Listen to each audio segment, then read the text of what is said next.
Hi,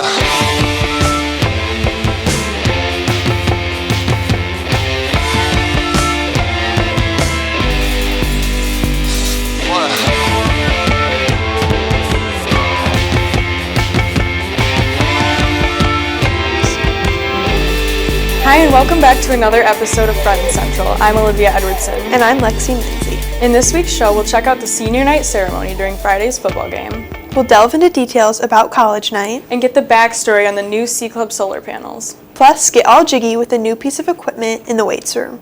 But first, the yearbook staff has taken a different approach to this year's edition of the Pines. Front and Central's own Sophie Nickel has more on the organizational adjustments. Hi there, I'm Sophie Nickel reporting for Front and Central. And right through that door, Central students are working on next year's yearbook. And it may not be what you're expecting, because the staff has come up with an interesting new idea. Because of the theme that our staff chose this year, we decided to do a different coverage system. So we're doing a chronological coverage, which means the yearbook will read almost more like a weekly newspaper. So basically each page or spread will be a week in Central's year. Starting with week 1 and going to week 25 when we submit our book. We have to cover everything. We have to be at pretty much everything, taking pictures. Where spreads cover the year in terms of the weeks of the year. So for the first week of school, there's a spread that captures the different activities. Because we're not covering like fashion trend spread or like a summer spread. We have to incorporate those things into our weekly spreads, which is more of a challenge. We have to think outside of the box more about what's happening. Because of the new format, yearbook staff has been very busy keeping up with weekly events. I've even seen them around school taking pictures. We have teams now so they're covering different weeks, and everybody's at a different phase of production. So it feels more fast-paced, almost like a newspaper operating that way. I think it's better this year.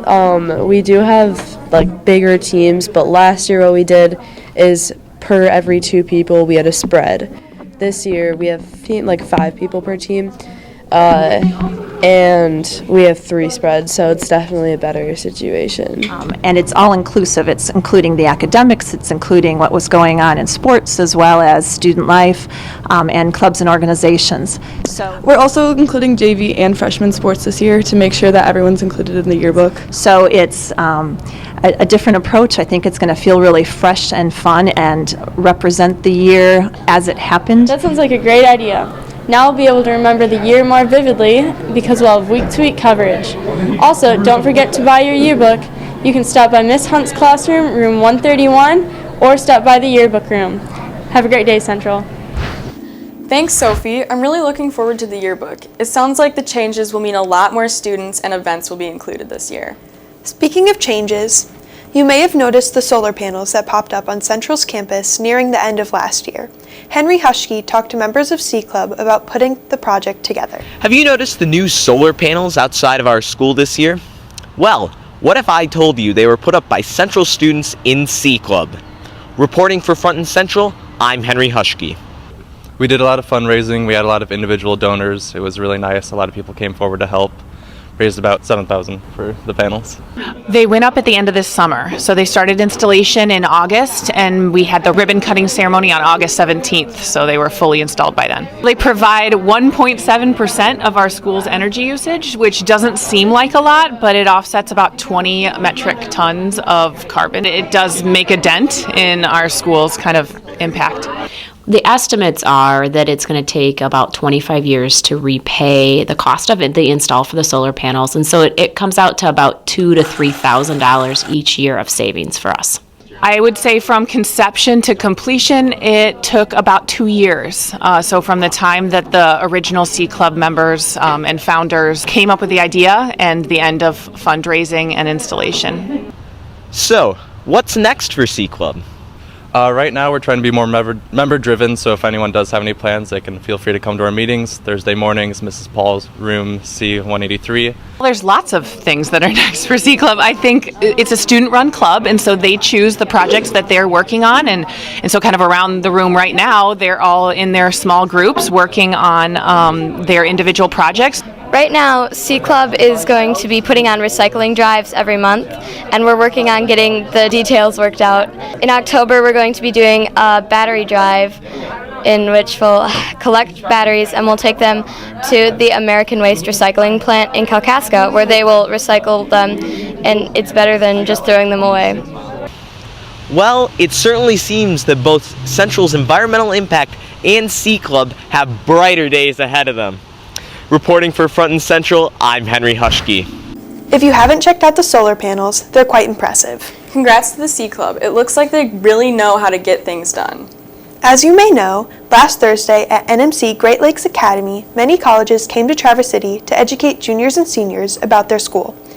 This month is College Month, and there are many schools still to come to Central so you can learn more about them, including Grand Valley, the Air Force Academy, Northern Michigan, Oakland University, and Savannah College of Arts and Design. You can sign up on the CHS website under Student Services. Yeah, choosing a college is a big decision, especially for seniors. Another big deal for seniors is senior night. Last Friday was senior night at Thurlby Field, and seniors were honored for their hard work. The senior football players, cheerleaders, as well as band members were recognized for their accomplishments and achievements. If you haven't been in the weights room recently, our weights program has a new piece of equipment, the power plate.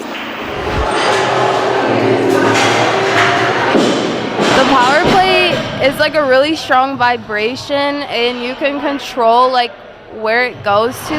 It kind of just like loosens you up, and like if you're sore, it makes you like not sore, and it just feels good. It feels pretty good. I mean, I just recently had a knee injury, so it helps out with that a lot. It feels weird when you walk after you use it, because like you're not used to it. When you get off of it, you feel really loose and you feel like you can do anything. I love how I feel after it, because like if your back feels tight or like you feel just like a little stiff or sore, then you just feel really relaxed and like loose afterwards. If you're looking to shake things up, the power plate is the machine for you. That's going to do it for this week's Front and Central. Check us out next week for an update on the upcoming school board election and changes to Central's LMC. We will also take a field trip to Brolot. I'm Lexi Minzy. And I'm Olivia Edwardson. Thanks for tuning in. Have a great Friday. What?